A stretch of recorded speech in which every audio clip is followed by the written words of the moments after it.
Hi everyone, welcome back to the channel. So we are picking up on part two of bringing it all back home.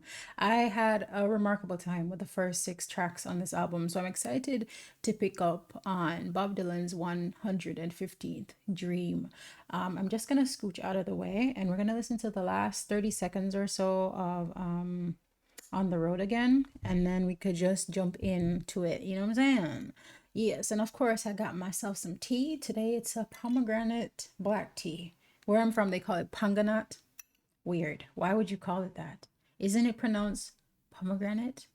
Why would you call it panganat? It's just so confusing. Why do they do weird things? On the road again. Even the butler, he's got something to prove. That's where we stopped, right? When you ask why I don't live here, Yeah. honey, how come you don't move? Oh, this one. I remember. How come you don't move? Right. On the road again. How could you comply with these norms? Yes. Okay, Bob Dylan's 115th Dream. Ready. I was riding on the Mayflower when I thought I spied some land. Start again. What's going on? He's so silly. Okay, take two. I was riding on. He's also, why does he sound more mature as he's talking versus like as he's singing? That's interesting. Does he change his tone of voice when he's singing sometimes? I mean, most people do that. And of course, I meant to say we're going into the longer side of the album. I think this is the last track on the electric side. I wish if I had known, I'd have done it perfectly. Part 1 electric, part 2 acoustic. When you lack vision.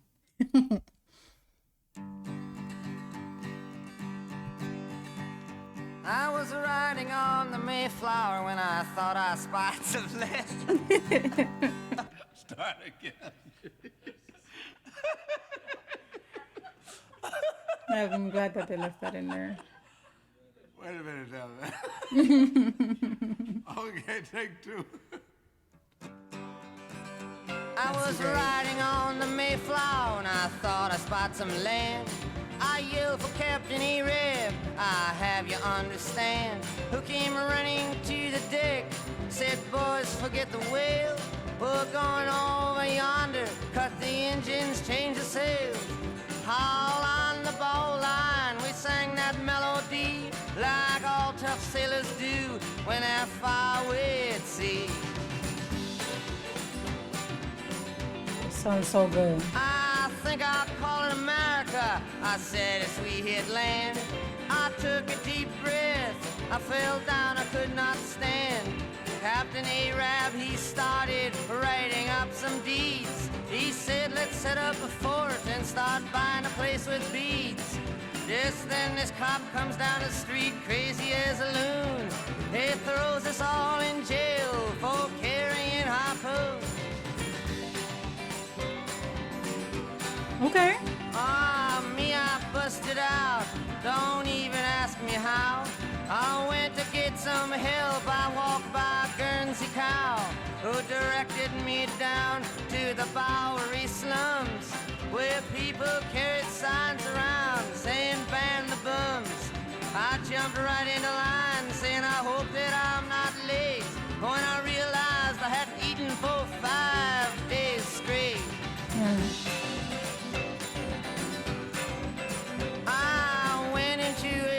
You know what this reminds me of? I think this reminds me of the song on the Freewheelin' Bob Dylan where he's dreaming of a world. I believe it's World War something is the title of that one.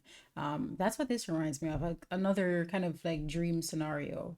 And he said something like, I'll put you in my dream if you put me in yours, or something like that.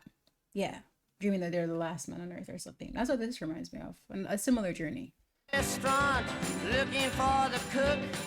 I told him I was the editor of a famous etiquette book. The waitress, he was handsome, he wore a powder blue cape. I ordered some Suzette, I said, could you please make that crepe? Just then the whole kitchen exploded from boiling fat. Food was flying everywhere. I left without my hat. What? It sounds like a dream. It sounds like a dream. Now, I didn't mean to be nosy, but I went into a bank to get some bail for Arab and all the boys back in the tank. They asked me for some collateral and I pulled down my pants. They threw me in the alley when up comes this girl from France who invited me to her house. I went, but she had a friend who knocked me out and robbed my boots, and I was on the street again. I love that. Well, I arrived upon a house with the U.S. flag upon display.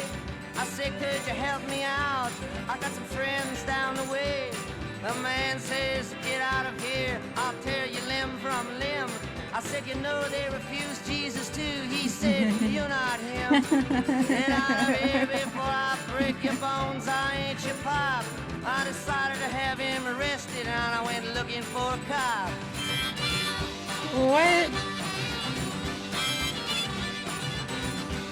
How can you go looking for a cop when you just broke out of jail? Are you insane? Out of here before I'm from limb.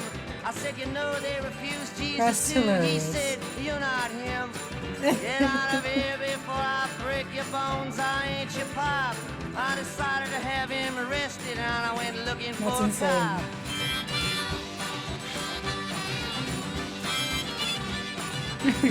That's so silly. I ran right outside. I hopped inside a cab. This is a weird I world. went out the other door.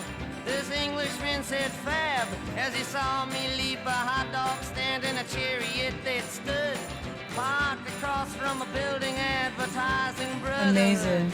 I ran right through the front door like a hobo sailor does, but it was just a funeral parlor, and the man asked me who I was.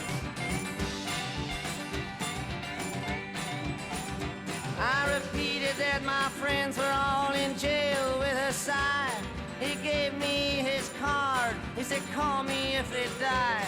I shook his hand and said goodbye. Ran out to the street when a bowling ball came down the road and knocked me off my feet. Insanity. Payphone was ringing. It just about blew my mind. When I picked it up and said hello, this foot came through the line. What?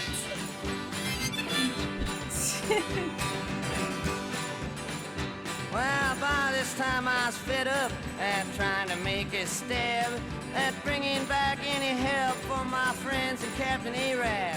I decided to flip a coin like either heads or tails. Would let me know if I should go back to ship or back to jail.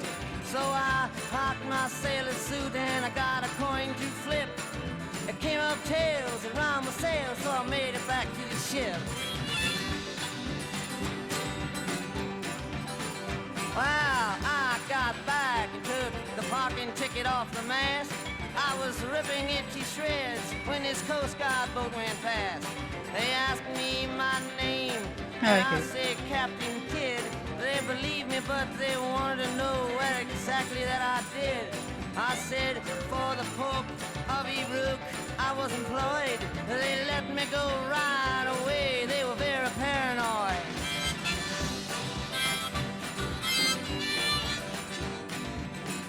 Well, the last I heard of Arab, he was stuck on a whale that was married to the deputy sheriff of the jail. But the funniest thing was when I was leaving the bay, I saw 3 ships sailing, they were all heading my way. I asked the captain what his name was and how come he didn't drive a truck. He said his name was Columbus. I just said good luck.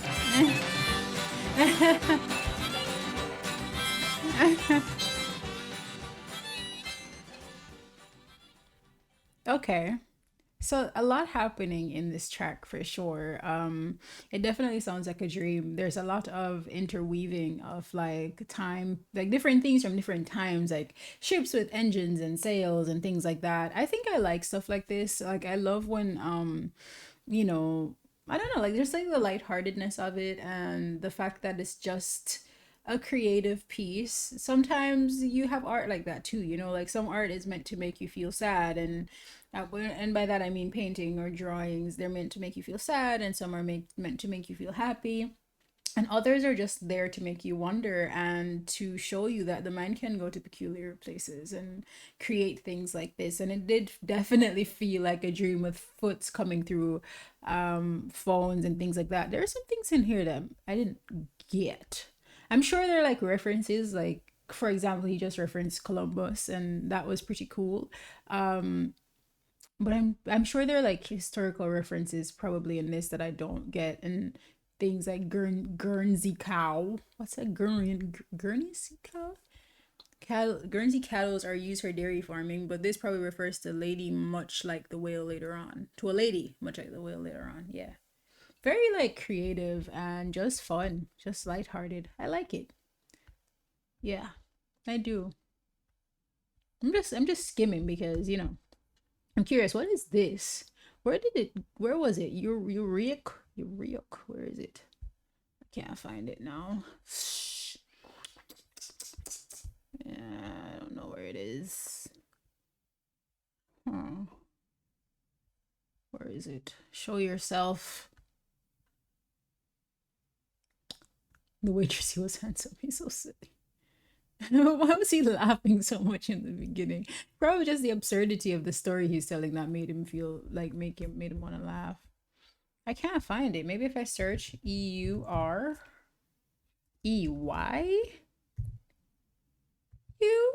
Okay, I'm not gonna find it. I'm just gonna move on because I don't know where it is. What I'm looking for. But when I'm doing when I'm doing the album review, I'll mention it. And then I'll talk to you about what I was trying to find out. Let me just look. This song is a parody of the so-called discovery of the Americas by Christopher Columbus. Columbus discovered a place that had already been inhabited by Native Americans for a very long time. Dylan uses humor and surrealist imagery to recreate his own discovery of America before Columbus. Like Columbus, Dylan and his crew arrived on these foreign shores looking to claim it as their own, only to discover that it has already been claimed and developed by another society. Yeah, I like it. I mean, of course, I think I got in the beginning that they were like traveling and trying to, spying a land, but I didn't get that it was necessarily like a parody. But I see it. I definitely do. Um, I think I do see that. I do. Okay. All right, let's go on to Mr. Tambourine Man. One of my very, very favorites. I really like this. I might have to like listen to this again and see what things I missed. Eh, interesting.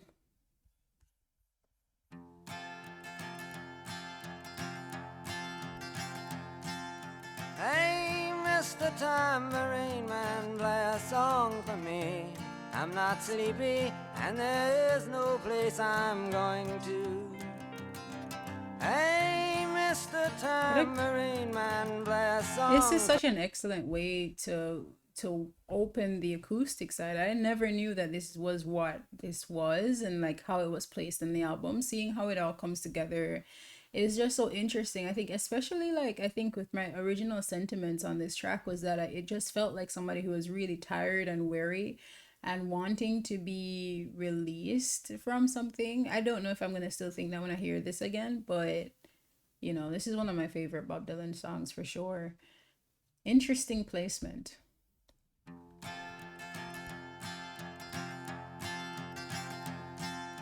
Hey, Mr. Tambourine Man, play a song for me. I'm not sleepy, and there is no place I'm going to. Hey, Mr. Tambourine Man, play a song for me. In the jingle jangle morning, I'll come following you. Though I know that evening's empire has returned into sand, vanished from my hand, left me blindly here to stand, but still not sleeping. My weariness amazes me, I am branded on my feet. I have no one to meet, and the ancient empty streets too dead for dreaming. Hey, Mr. Tambourine Man, play a song for me. I'm not sleepy, and there is no place I'm going. Oh, I never realized that that secondary like underlying melody in the song. The first time I listened to this, it's right under the main guitar. I am branded on my feet. I have no one to meet, and the ancient Amazing. empty streets too dead for dreaming. It does so much to bring Hey, the Mr. song. Tambourine Man, play a song for Wow, me. I'm not incredible. sleepy, and there is no place I'm going to. Hey, Mr. Tambourine Man, Maybe I play a just like song accepted for it me. passively. In the jingle jangle morning, I'll come following you. Take me on a trip upon your magic swirling ship. My senses have been stripped. My hands can't feel to grip. My toes too numb to step. Wait only for my boot heels to be wandering. I'm ready to go anywhere. I'm ready for to fade into my own parade. Cast your dance and spill my way. I promise to go under it. Hey, Mr. Tambourine Man, play a song for me. I'm not sleepy, and there is no place I'm going to. Hey, Mr. Tambourine Man, play a song for me. In a jingle jangle morning, I come following you. Though you might hear laughing, spinning, swinging madly across the sun, it's not aimed at anyone. It's just escaping on the run. I really, really, really love this song. I feel like the placement of it, you know, when I think about my own life, I guess, because, that's what happens with music. It helps you to think about your own life, not just the artist, but like, what does a song mean to you and why does it mean what it does to you? I think I remember saying to somebody that, I probably associated the meanings or the initial meaning I did to the song because of my own desire for a more wondrous world or just wanting that similar relief to be whisked away. And so for whatever reason, Mr. Tambourine Man felt very much like Peter Pan to me, felt very much like a ship, like how that ship would come. I've never actually sat and watched Peter Pan before, only caught glimpses. But that ship that brings you to Neverland. So just like a really beautiful, wondrous song that offers so much relief. In a way, Mr. Tambourine Man feels like a respite, like a rest stop for the weary mind and the weary heart. And I really enjoy it. For like 5 minutes and 30 seconds, there is some sort of relief. Even if it feels like if it's just for that fleeting amount of time, and it's made up, it's still incredibly beautiful. And I don't know exactly what it means to Mr. Dillon, but I love what it offers to me, the listener. And again, I'm curious to pull your thoughts to see what it means for you too. But I really, really love this song. And but for the sky, there are no fences facing. And if you hear vague traces of skipping reels of rhyme to your tambourine in time, it's just a ragged clown behind. I wouldn't pay it any mind. It's just a shadow you're seeing that he's chasing. Hey, Mr. Tambourine Man, play a song for me. I'm not sleepy, and there is no place I'm going to. Hey, Mr. Tambourine Man, play a song for me. In a jingle jangle morning, I come following you.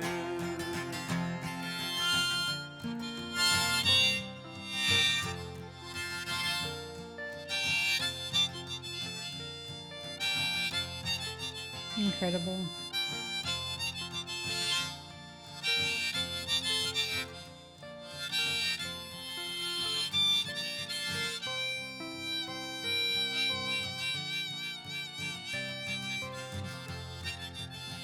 Go on.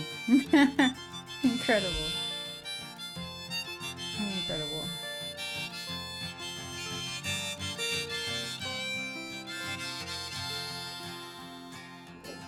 Incredible. And take me disappearing through the smoke rings of my mind, down the foggy ruins of time, far past the frozen leaves, the haunted, frightened trees, out to the windy beach, far from the twisted reach of crazy sorrow. Yes, to dance beneath the diamond sky with one hand waving free, silhouetted by the sea, circled by the circus sands, with all memory and fate driven deep beneath the waves. Let me forget about today until tomorrow. Hey, Mr. Tambourine Man, play a song for me. I'm not sleepy, and there is no place I'm going to. Hey, Mr. Tambourine Man, play a song for me. In the jingle jangle morning, I come following you.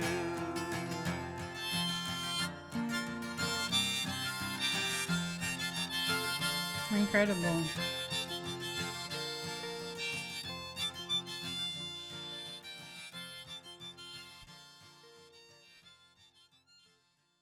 Yeah.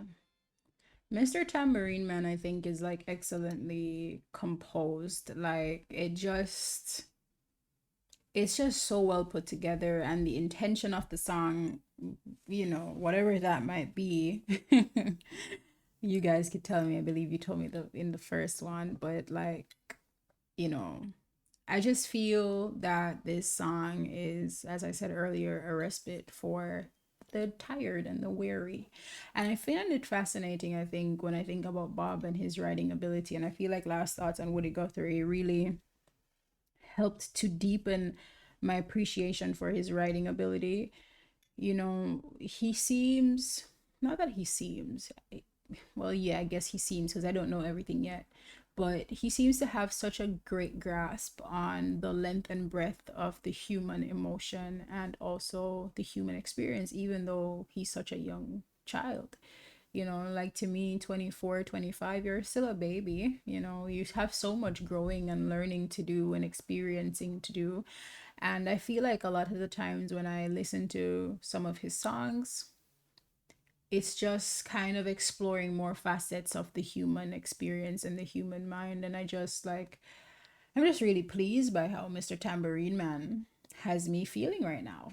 You would think that I was sedated, but I am not. It's just incredibly well done. I remember being incredibly impressed by this part where he says, disappearing through the smoke rings of his mind. I was like, what are we doing? It just, like, his writing is just like, it becomes more and more magical. What was I saying that I wasn't sure what comes next?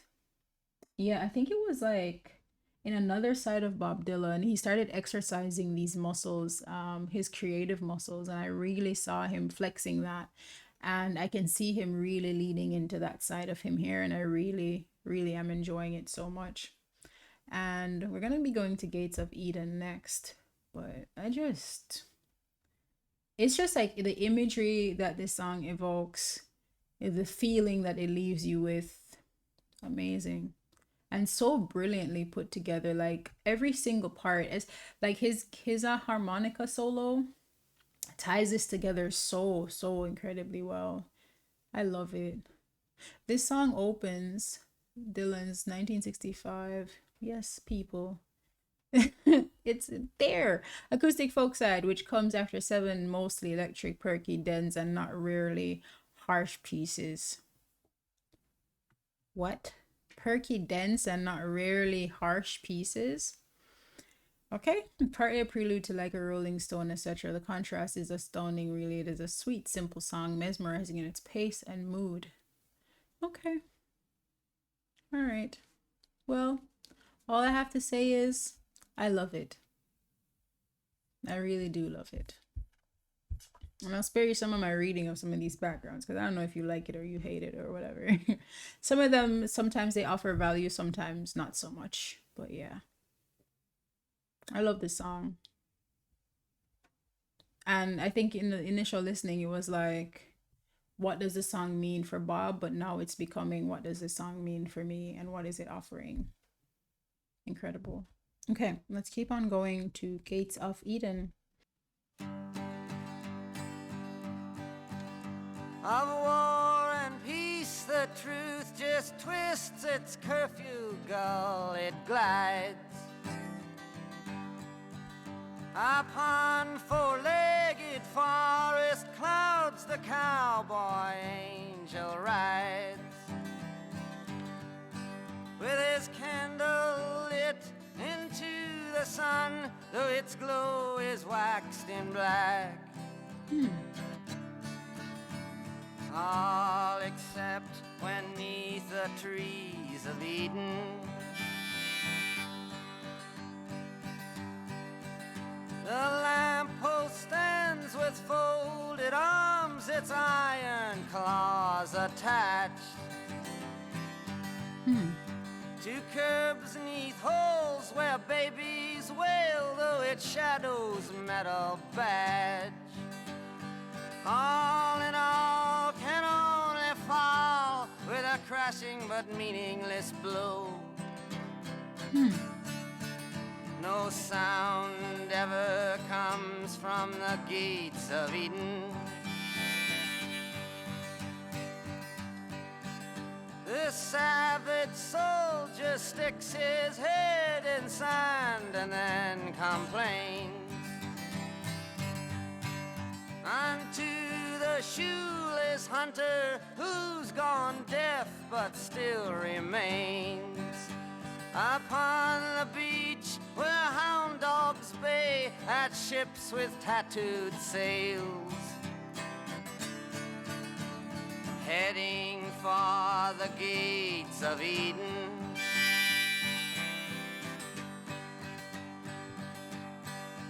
With a time-rusted compass blade, Aladdin and his lamp,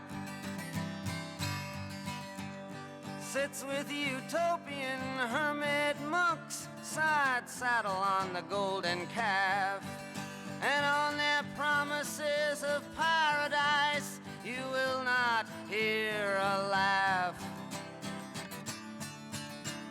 All except inside the gates of Eden. 2 minutes and 35 seconds in. Ladies and gentlemen, I have to tell you, I am lost and as lost as can be. As lost as can be. A lot of writing devices being used, like, you know, I was mentioning this with a Jimi Hendrix thing, like a lot of personification, like lamppost standing with folded arms and things like that. Okay, we'll keep on listening, but I am not getting anything yet. Not yet. Relationships of ownership, they whisper in the wings to those condemned to act accordingly and wait for succeeding kings. And I try to harmonize with songs the lonesome sparrow sings. There are no kings inside the gates of Eden.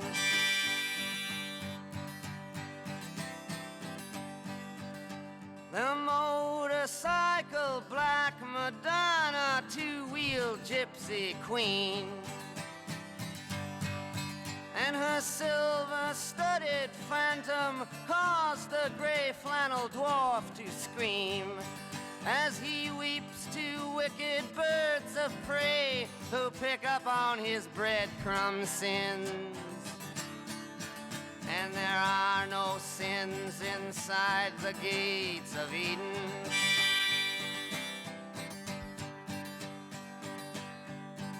The kingdoms of experience and the precious winds they rot,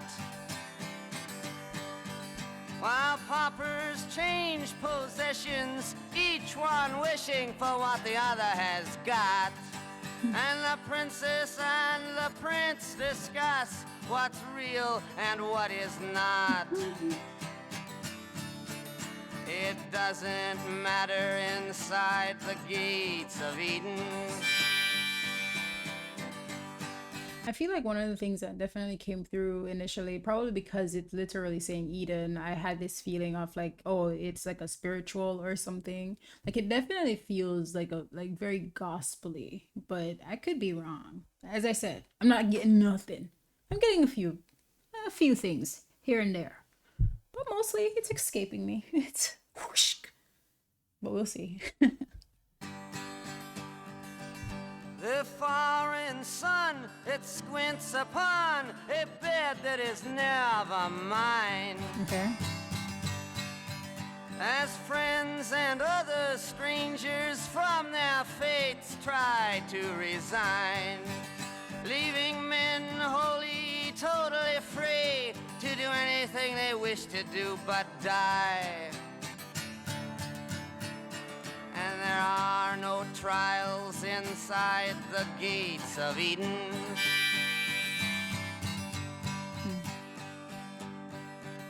At dawn, my lover comes to me and tells me of her dreams. With no attempts to shovel a glimpse into the ditch of what each one means. At times I think there are no words but these to tell what's true.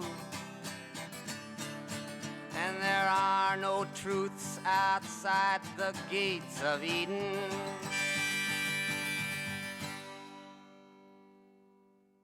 Well, good job in totally and completely losing me.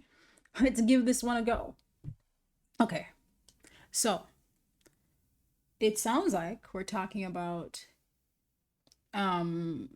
things that occur in the world, yes, and then Eden, right? The Garden of Eden, where there's like no sin and it's the perfect land and none of these things ever occur. It's like here's the thing that typically happens in the world, and then here's Eden, right? So showing that difference, you know, like I got the first line of War and Peace, the truth just twists, its curfew go, it glides.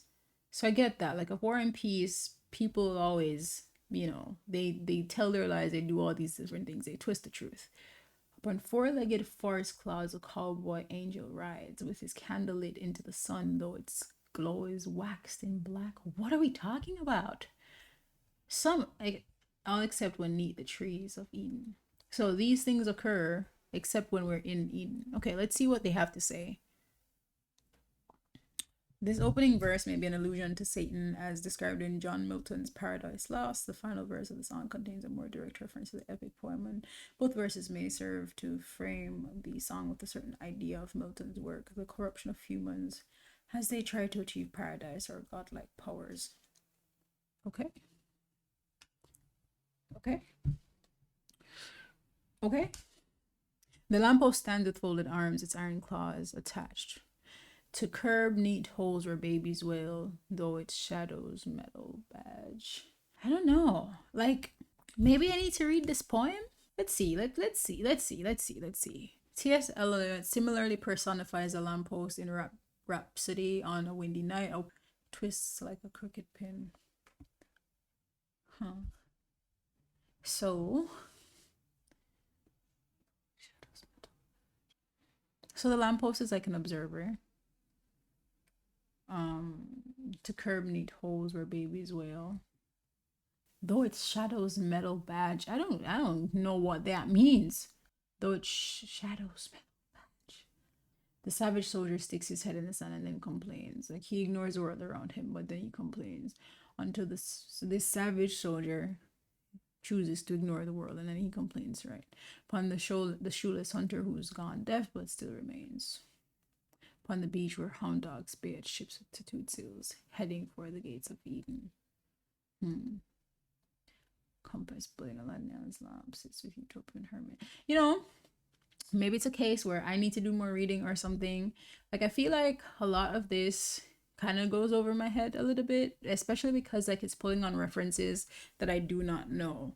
Is it a case where I need to go read some books and some poems and then I come back and I listen to this, and then maybe then I'll be able to understand what he's trying to say and what he's going for? I feel like sometimes when I listen to, and I'll read the background in a second, but sometimes when I listen, or anytime I consume a piece of highly produced art, not just the crap that exists, but like highly produced art, I do feel complimented when the artist doesn't give me everything, you know, when it's not necessarily easy to understand. I felt that way when listening to Bold as Love, in Axis Bold as Love. That's not about Dylan's song, it's a Jimi Hendrix song. And I also felt that when I watched a movie called Ghost. Is that what it's called? I think it's called A Ghost Story. A Ghost Story. That director tends to do impeccable work by just like not telling you everything. And I find that to be the best compliment. They just assume that you know. And that can be a good thing and it can be a bad thing. But just not feeding you or leading you all the way, but allowing you to figure things out yourself, I think is a wonderful compliment to the audience. And it gives you something to kind of chew on as you consume the art, because it doesn't just like, you know, go away.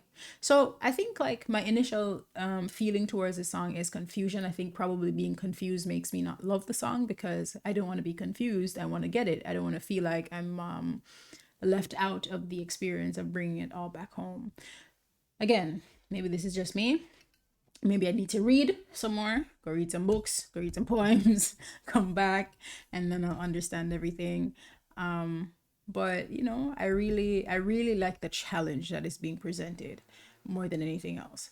But we'll see. It says, written in 1965, the song seems to be inspired by William Blake's Song of Paradise, with its ironic, dark imagery far from Eden of a decadent world. Each verse, the scene gets worse and worse. Like Blake's poem, Dylan evokes as many psychological landscapes as literal ones.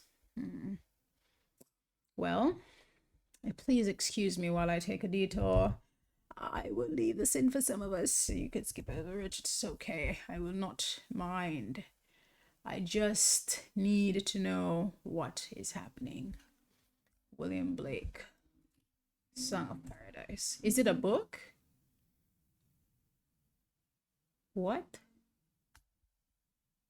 Why is it saying? Does this person have it wrong? Songs of Innocence and Ignorance is a collection of illustrated poems by William Blake. Originally, Blake illuminated and bound Songs of Innocence. So is that what it's called? Songs of Innocence and Experience? Huh. Okay then. Let me see if there are like any images of what they're talking about here.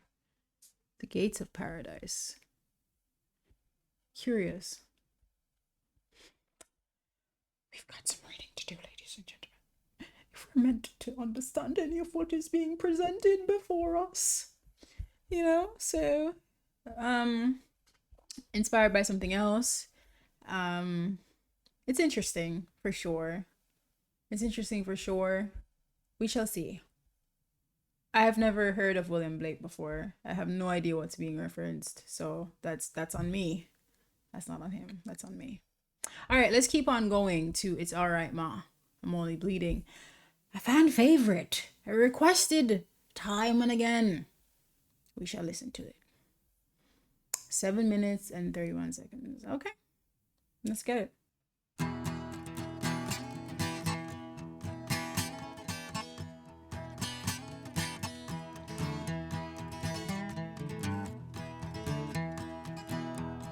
Darkness at the break of noon, shadows, even the silver spoon, the handmade blade, the child's balloon, eclipses both the sun and moon. To understand, you know too soon, there is no sense in trying.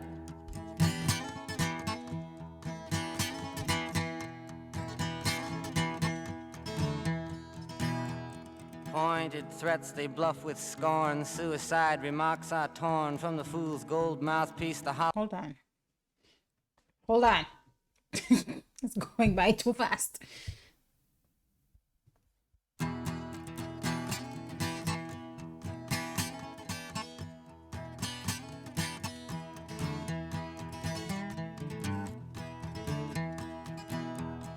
Darkness at the break of noon, shadows, even the silver spoon, Okay. the handmade blade, the child's balloon, eclipses both the sun and moon. To understand, you know too soon, there is no sense in trying.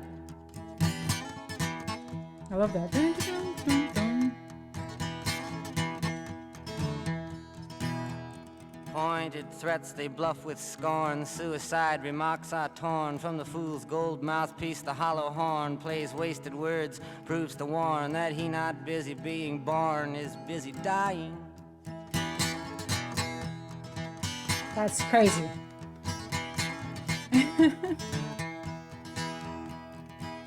Temptation's page flies out the door. You follow, find yourself at war. Watch waterfalls of pity roar. You feel to moan, but unlike before, you discover that you just be one more person crying.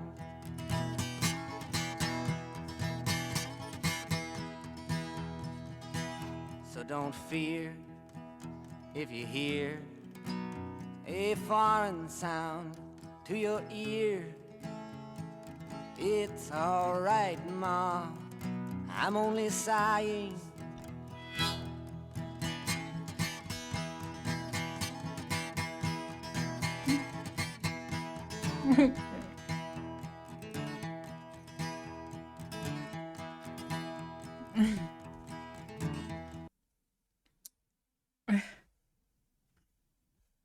Okay. All right. As some warn victory, some downfall, private reasons, great or small, can be seen in the eyes of those that call to make all that should be killed to crawl, while others say don't hate nothing at all except hatred.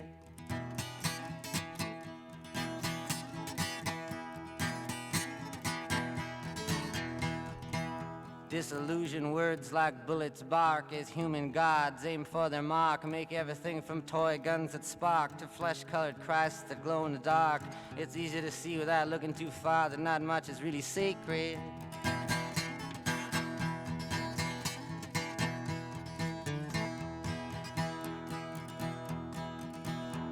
While preachers preach of evil fates, teachers teach that knowledge waits, can lead to $100 plates. Goodness hides behind its gates, but even the President of the United States sometimes must have to stand naked.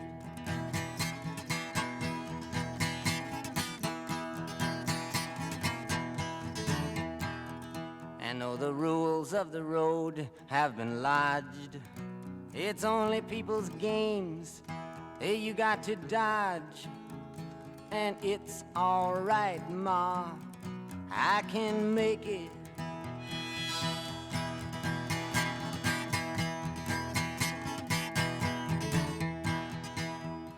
Advertising signs that con you into thinking you're the one that can do what's never been done, that can win what's never been won. Meantime, life outside goes on all around you.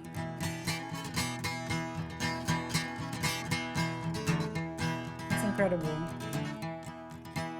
You lose yourself, you reappear. You suddenly find you got nothing to fear. Alone you stand with nobody near, when a trembling distant voice unclear startles your sleeping ears to hear that somebody thinks they really found you.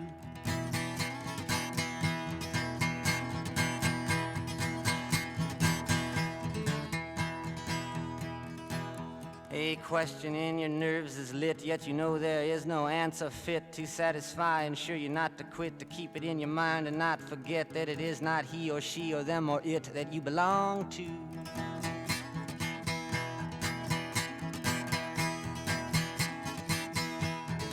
But though the masters make the rules for the wise men and the fools, I got nothing more to live up to.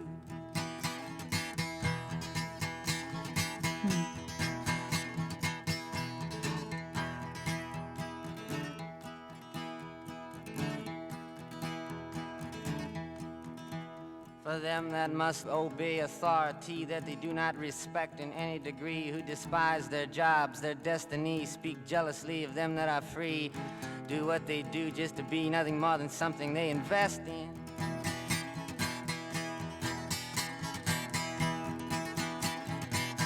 While some on principles baptized to strict party platform ties, social clubs in drag disguise, outsiders they can freely criticize, tell nothing except to idolize and say God bless him.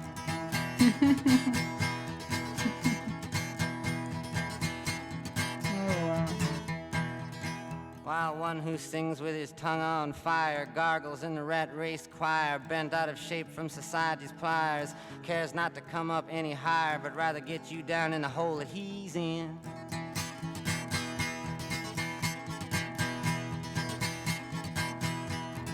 But I mean no harm, nor put fault on anyone that lives in a vault.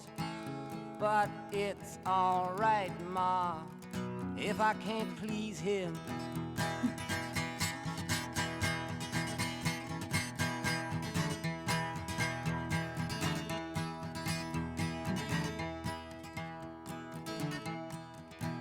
Old lady judges watch people in pairs, limited in sex they dare to push fake morals, insult and stare, while money doesn't talk it swears, obscenity who really cares, propaganda all is phony.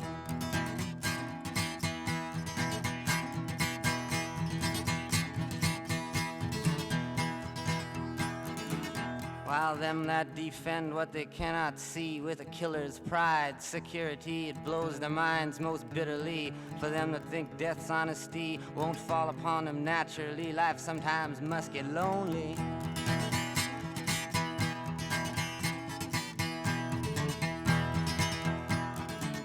My eyes collide head-on with stuffed graveyards, false goals. I scuff at pettiness which plays so rough. Walk upside down inside handcuffs, kick my legs to crash it off. Say, okay, I've had enough. What else can you show me?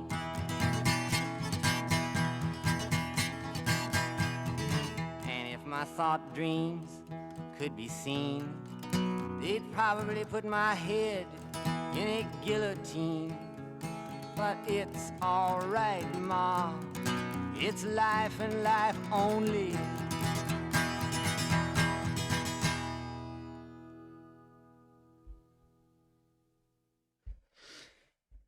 Well, what an interesting song to come second to last. There's so much for us to talk about here, and we're gonna talk about it. We're gonna talk about it because how could we not? Are we supposed to breeze past this and say, oh my God, what a wonderful work of art? Oh my God, I don't understand Bob's brain, how it goes to the places it goes to. No, we're going to talk about it. For this is what has to be done.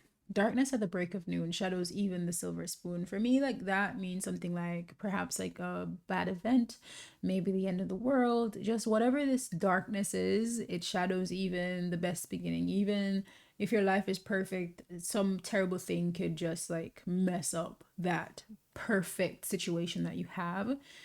And then to say to understand, you know too soon, there is no sense in trying. This is just very grim. This is very grim. I guess it's just saying, if I'm getting this right, it's kind of saying something like, you understand that like bad things are going to happen and fight against it as much as you will. That's not going to stop it from happening. Maybe. I don't know. I'll look at the annotations in a second. Pointed threats they bluff with scorn. Suicide remarks are torn from the fool's gold mouthpiece, the hollow horn. Plays wasted words proves to warn that he's not busy being born. He not busy being born is busy dying. This is beautiful writing. You know, this, I've read things that I've spoken to how people foolishly kind of flap their lips. And a lot of the times that is just the things that they say. The things that come out of their mouths is just like, it's just a fool. Like a fool says a lot of things. Play wasted words proves to warn. A fool says a lot of things thinking that they know what they're talking about, when in fact they know not what they speak of. And so that's how I take all of that. And then it says, plays wasted words prove to warn that he not busy being born is busy dying. Like some of this I definitely don't get. Like the hollow horn plays Oh, the horn plays wasted words. Plays wasted words. Is it kind of like the way that like a tune could, like, you could play something, but then like it says the thing, like, you know what I'm saying? Like if you listen to instrumentals, you tend to, you are able to like receive words, right? You're able to like receive words without there being words. Does that make sense? So it's like those, the hollow horn that plays these wasted words, because like when you can play the melody, you don't necessarily need to, you don't need to hear the words. And so all it does is prove to warn to you that he that's not busy being born is busy dying. So talk all that you want. This one melody says to you that this is the truth, which is you're either born or you're dying. I'm dying right now, but I'm also living, and it's exciting. Temptation's page flies out the door. You follow, find yourself at war. Watch waterfalls of pity roar. You feel to moan, but all night before you discover that you just be one more person crying.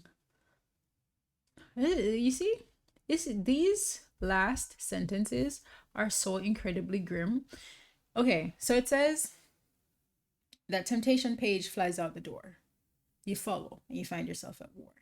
Whether it is whatever it is that calls you to leave your life, your comforts, it calls you, you go, and then it messes your life up, because that's just the way that that goes, right? So temptation page flies out the door, and then you follow, finding yourself at war. Watch waterfalls of pity roar. You feel to moan, but unlike before, you discover that you just be one more person crying. So it's like, I don't know.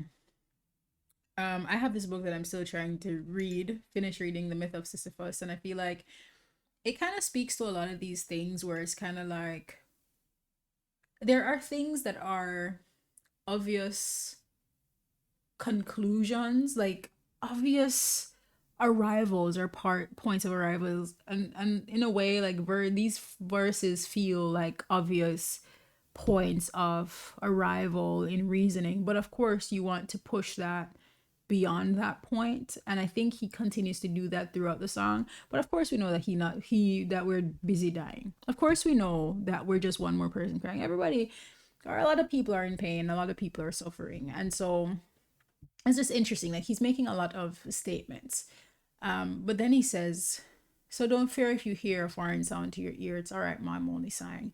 What I find the most interesting about this chorus is, you know, as we just discussed, I'm also busy dying. And I have a son. And for my son, I think about his life without me a lot. I think about writing as much poetry as I can. And if you go to my website, byshebs.com, you'll see my amateur attempt at writing poetry. It's nowhere as good as Bob Dylan's writing. Nowhere as good, okay? But I do a lot of like trying to anticipate issues that he might encounter and writing poetry to try to see if I can help him even when I'm not there, with as much information as I have. And I found this chorus to be so reassuring to a mom by just saying, mom, this is life, and if you hear a foreign sound, don't stress too much. I'm only saying it's okay. You know what I'm saying? Don't make a big fuss about it.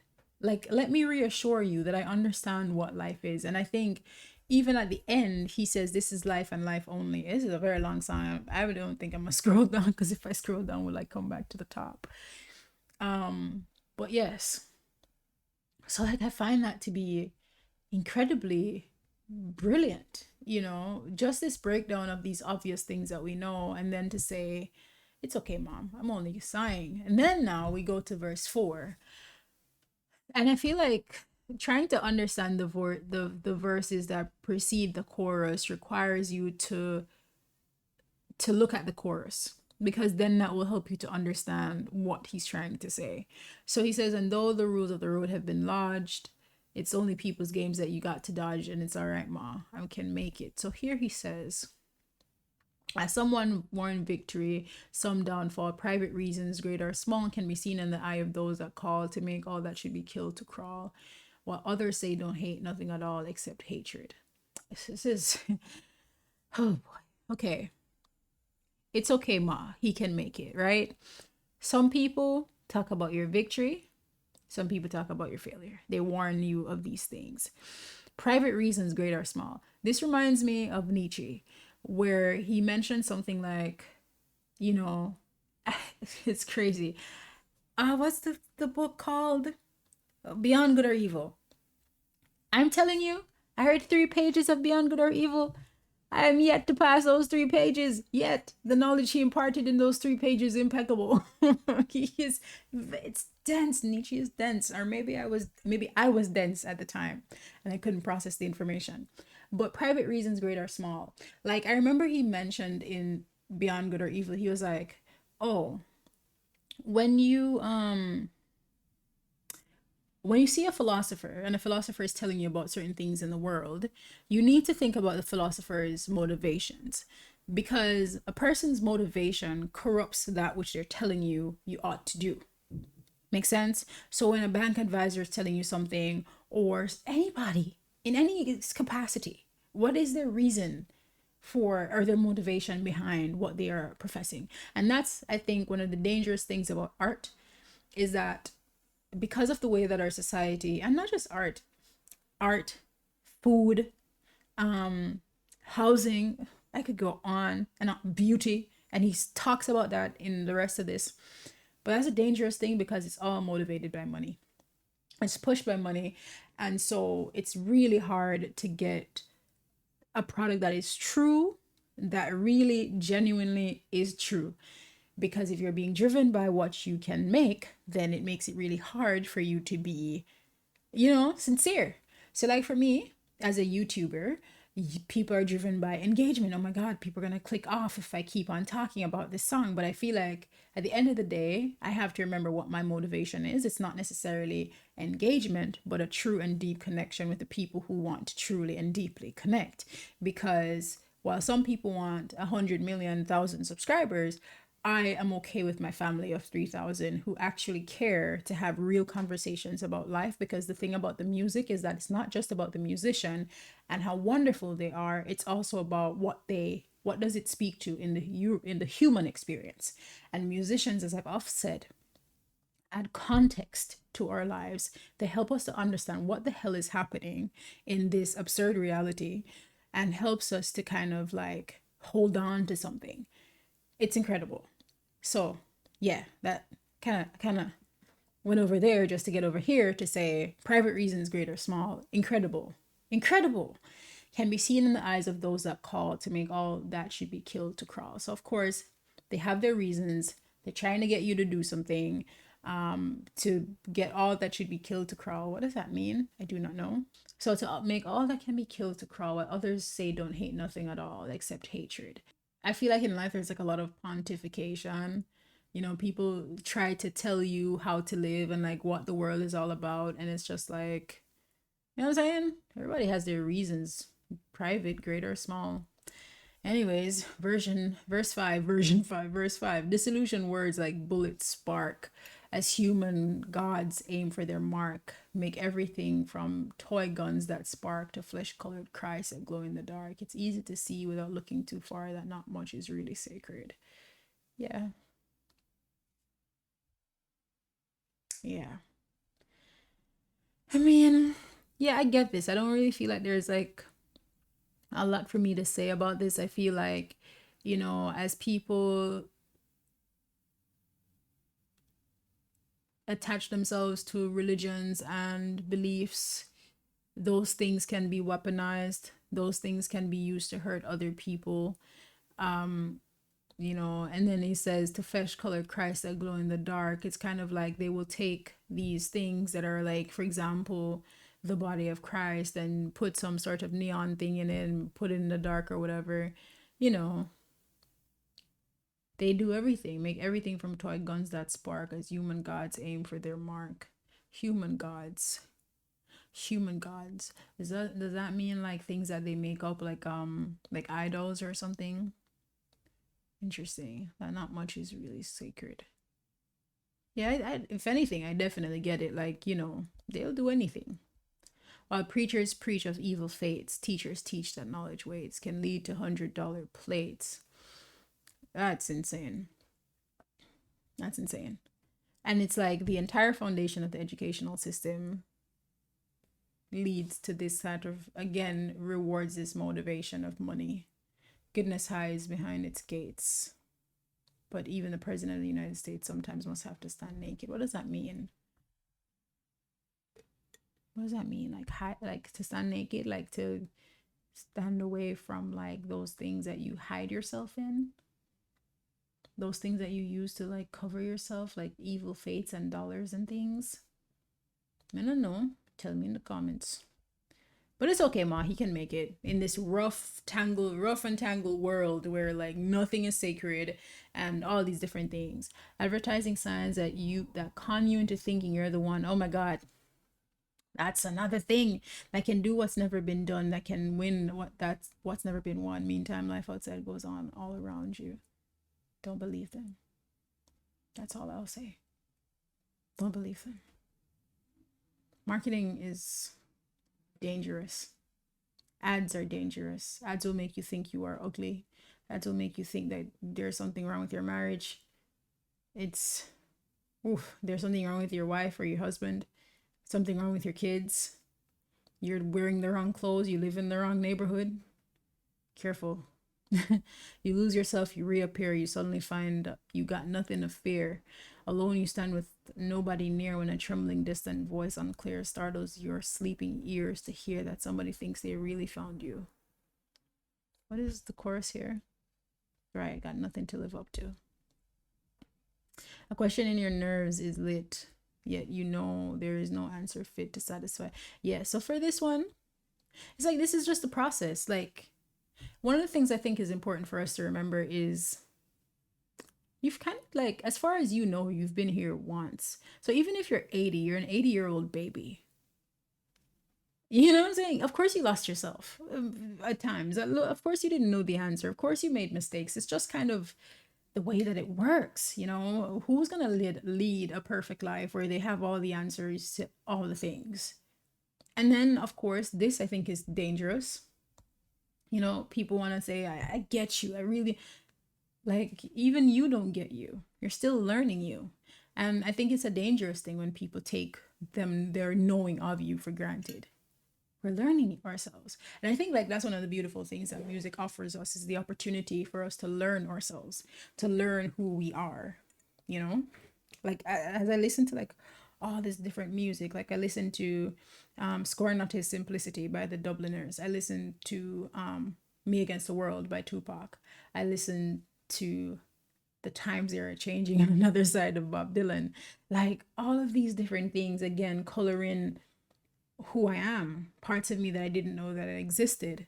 So it's an interesting experience. And so, you know what I'm saying? You got nothing to live up to except to perhaps try to find out who you are a little bit at a time. And do not be disappointed when you find out things about yourself. Instead, question curiously, who am I? Why am I? You know, it's all there. A question in your nerves is lit, yet to know there is no answer fit to satisfy, ensure you not to quit, to keep it in your mind and not forget that it is not he or she or them or it that you belong to. Yes, you belong to yourself. That's a poem I've been trying to write for my son called, well, I don't remember what the title is, but the premise is that you belong to yourself. You do not belong to me. I am only your mother. You know what I'm saying? Like, I just so happen to be your mom and I will do the right job of being your mom. And I think this is important for you too. You don't belong to your mom. You belong to you. And, you know, I think as children, our parents have like these ideas about who we are and who they want us to be. But at the end of the day, that's for you to decide, nobody else. So if your parents are homophobic, if they have certain religious views, if they want you to be a doctor, it's okay. Those are their beliefs. At the end of the day, you know, you're the one who has to die when it's your time to die.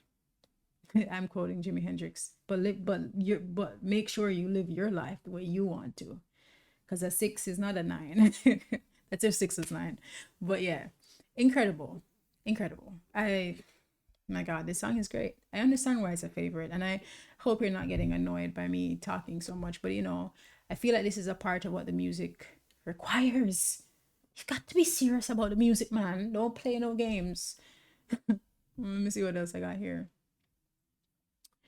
I got nothing to live up to. For them, that must obey authority. This I thought was like, it was a little rough for me to listen to this part for sure. Because I feel like, again, as I've said before, we are living our lives, as far as we know, just this one time. And so, as ourselves in this instance, as this one person. So there's a lot that you don't know, and so it just felt bad to hear this. I felt for them that must obey authority that they do not respect in any degree, who despise their jobs, their destinies, speak jealously of them that are free, do what they do just to be nothing more than something they invest in. It's a sad state because, you know, again, you're dealing with those teachers that teach about the $100 bill that he mentioned earlier. And so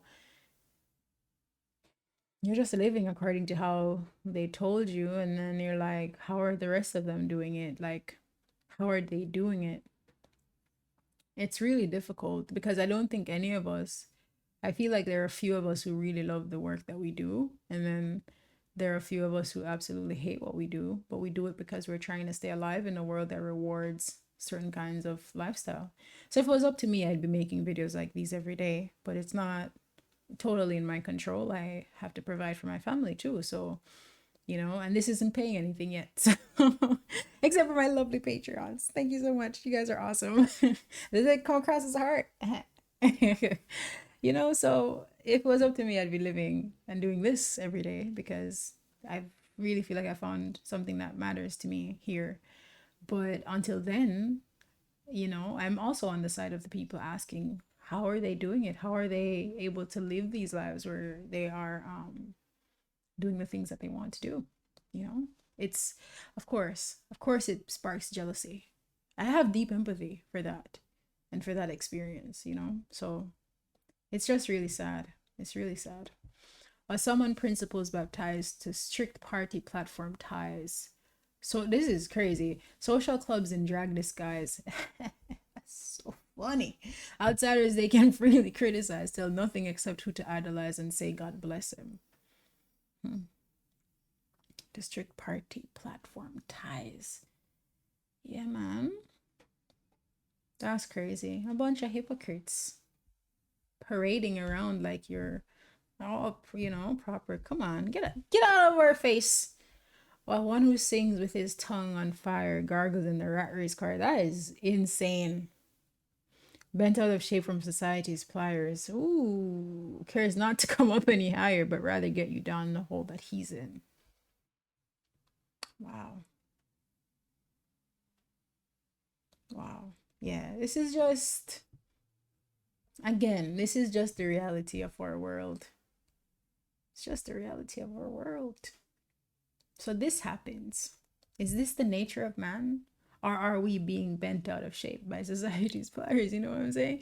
Would it happen in any other situation, or is it because of how we've designed our world? Yeah. I'm excited to see young people be young people.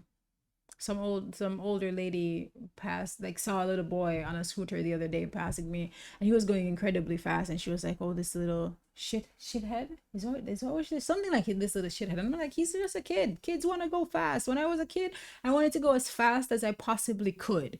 Give me a hill, give me a bike.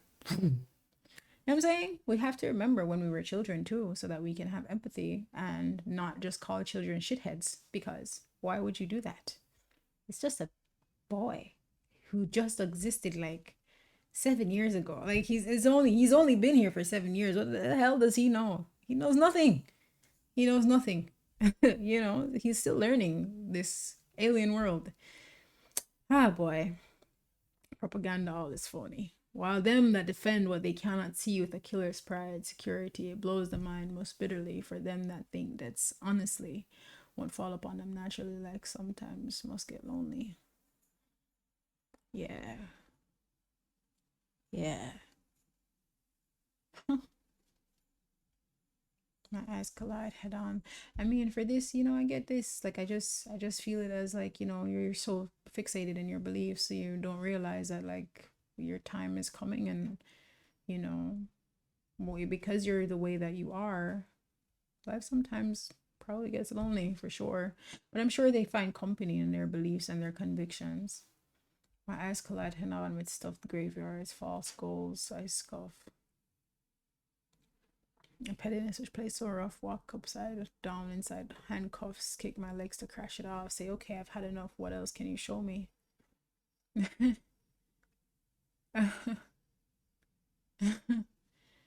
For me, I like, for whatever reason, like my mind is just saying, sometimes we pursue a lot of these different things in our lives, um, and we chain ourselves to these realities, and kick your legs and crash off and ask for what else can you show me, because this is kind of getting a little boring. Like I'm heading to my grave. Let's do something different here. And if my thought dreams could be seen, they'd probably put my head in a guillotine, but it's all right, mine's life and life only. I have, and if you didn't skip ahead, I just want to say that, I think, and I'll say this in like a review, and once we're done listening to all of Bob's albums, a mammoth task indeed. I plan to do a video dedicated just to Bob, summarizing and explaining why Bob is an artist that must be carried with us into the future as we continue listening to music and continue to process our world. I love what he's done here. There are so many songs in here that speak to this transition. And I think, at the end of the day, if anybody was ever a true Bob Dylan fan, they would have never gotten upset with him in the first place when he decided to go electric, because Bob Dylan never complied to anybody's expectation of who he ought to be. And I remember somebody in the comments saying the times they are changing was the only time he listened to what, or, complied with what anybody wanted from him. I think in his acceptance speech for the Tom Paine Award, in his follow-up letter, with how he spoke about Susie's sister, all of this speaks to somebody who is very much sure about, if he's sure about nothing else, he's sure that he has to decide for himself who he wants to be. And it's a very inspiring thing to witness. All right, I've spoken for God knows how long. Let's move on to It's All Over Now. This is a wonderful album. It truly is. Let's go.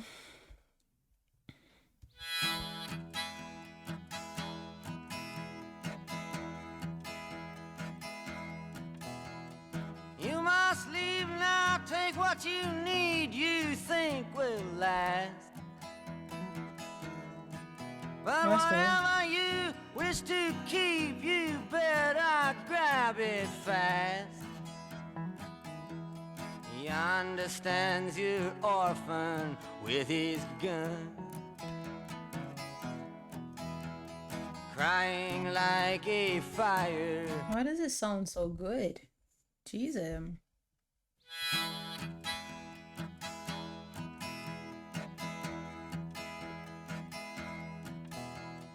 You must leave now, take what you need, you think will last. But whatever you wish to keep, you better grab it fast. That's so great. Your orphan with his gun. Oh my gosh. Crying like a fire in the sun. No, man. I'm so sorry. This is really good. Oh, this sounds so good. It sounds so good, like all they've done with the guitar and just how they've put it together and the way that his vocals are laid on this, that it's almost like I can't hear the words because it just feels good to hear. Yeah. All right, I'm not gonna stop it again. I'm sorry. It just sounds so good. You must leave now, take what you need, you think will last. Wow. Bob can't sing, But whatever you wish to keep, you better grab it fast. Oh my He God. understands your orphan with his gun, Yeah. crying like a fire in the sun. Look out, the saints are coming through, This is wow. and it's all over now, baby blue. The highway is for gamblers, better use your sense. Take what you have gathered from coincidence. The empty-handed painter from your streets is drawing crazy patterns on your sheets. The sky too is folding under you, and it's all over now, baby blue. All your seasick sailors, they're all rowing home. Wow. Your empty-handed army is all going home. Wow. Your lover who just walked out the door Oh, Jesus. has taken all. Just attach this song to my vein, okay? Attach it to my vein and just leave me here, okay? I don't need to eat. I don't need to sleep. This is all I need. This is one of my favorite Bob Dylan songs. Jesus, it is so audibly pleasing. Wow. Wow. It's like I'm getting a nice massage on my way out. This is way better than Restless Farewell. Like I don't feel stressed out. I feel nice and relieved. Oh, it's so good. Your empty-handed army is all going home. It's so good. Your lover who just walked out the door has taken all his blankets from the floor. The carpet too is moving under you, and it's all over now, baby blue.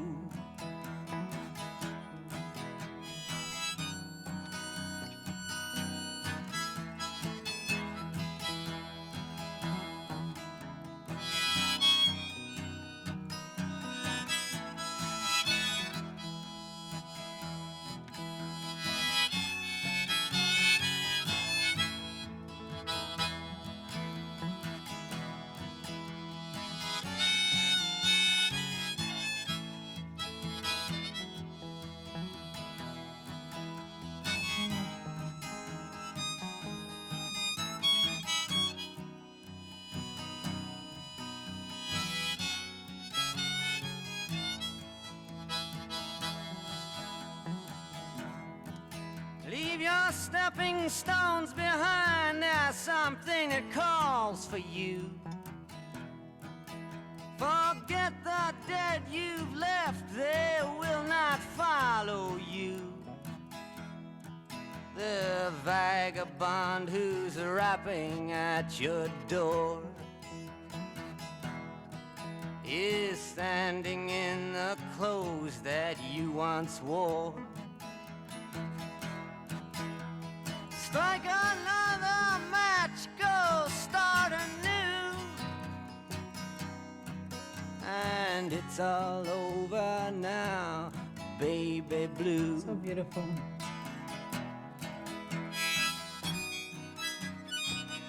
Oh.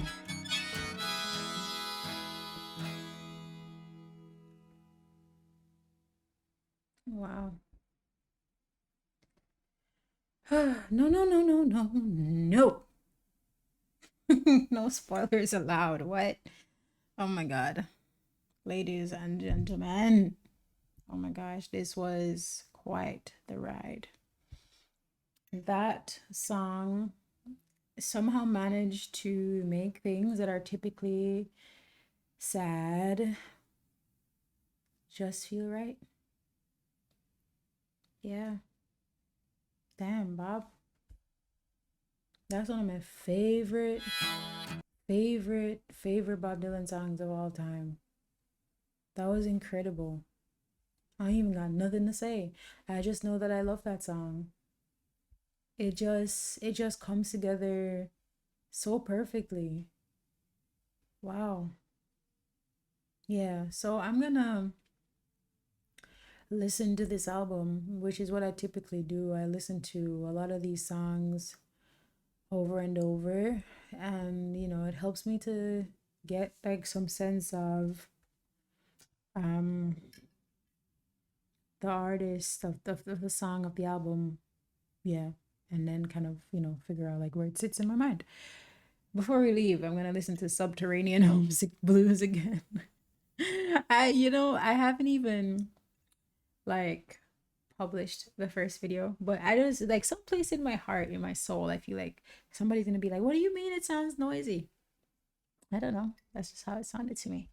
But let me listen again now that I've been tuned. My frequency has been tuned for the album. Let's see.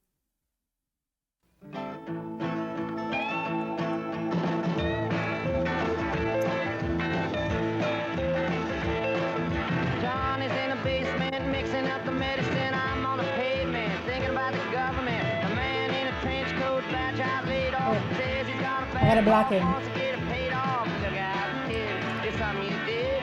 God knows when, but you're doing it again. You better duck down the alleyway looking for a new friend. The man in a coonskin cap and a pig pen wants $11 bills. You won't. Yeah, it almost sounds like the instrumentals were done in like a studio or something, and then his vocals were added later. Like that's how it sounds to me. Of course, I've never done any sort of mixing and mastering of anything, but like that's how it sounds. Like his voice isn't as robust as some of the other songs. But what do I know? Let's keep listening. Got 10.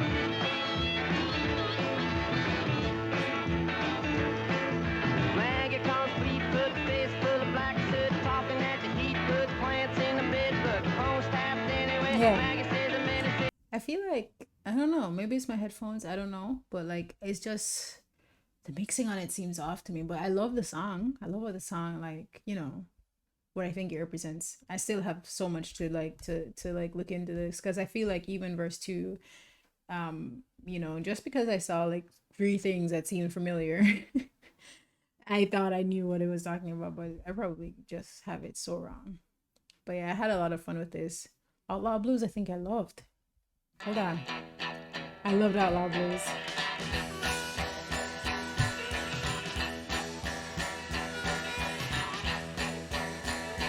Ain't it hard to stumble and land in some funny lagoon? Ain't it hard to stumble? You didn't come here for this. I will listen to it on my own time. Thank you so much for being here with me through this album review. I had a wonderful time. Subterranean Homesick Blues, She Belongs to Me. I loved She Belongs to Me. Loved Maggie's Farm. What a wonderful arrangement and surprise with that final verse. Love Minus Zero. Loved it. Outlaw Blues, On the Road Again. Let me look at Love Minus Zero again. Yeah, Love Minus Zero to me was like the aspirational kind of who you want to be kind of song. Yeah, I remember now. Outlaw Blues, On the Road Again. Bob Dylan's 115th Dream. Again, I didn't initially get that this was meant to be a parody. I just thought, it's a dream. But I can see it, I guess. Mr. Tambourine Man, an absolute gem. I think that this album has a lot of like incredible Bob Dylan titles on this. Outlaw Blues, Mr. Tambourine Man, It's All Right Ma, It's All Over Now, Subterranean Homesick Blues for sure. Um, yeah, On the Road Again. So funny. He is a funny guy. But yeah, thank you so much for being here with me. I hope you enjoyed. Please drop your comments below. Remember to like, comment, I already said that. Remember to like, comment, and subscribe. And if you're interested in supporting the channel, there is a link to the Patreon below. Starts out at like $5. Really, really affordable. But yeah, I look forward to seeing you for the next Bob Dylan album. What comes up next? Let's find out. What comes? Wait, Bob Dylan albums in order. Let's see. See where we go from here. Let me scooch a little so that you can see too. All right, right after Blonde on Blonde. Is that what comes next? Oh, I think so. I cannot tell you. Oh, here we go. Oh, Highway 61 Revisited. Okay, he dropped 2 albums in a year. That's incredible work, man. Blonde on Blonde. Okay, so we're gonna do Highway 61 Revisited, and then we'll do Blonde on Blonde, and we have a long way to go. Oh my gosh. This stops at 2012, but from what I found, there's 40 plus albums. So, you know, yeah. Exciting things though. Exciting. Like, who can complain? Like, there are 40 seasons of our favorite show. You know what I'm saying? And I've turned it into like, with me, like maybe you'll have 80 episodes or 100. I hope you're having fun. I am. I'll see you for the review for bringing it all back home. I hope you enjoyed, and I shall see you in the next one. Peace.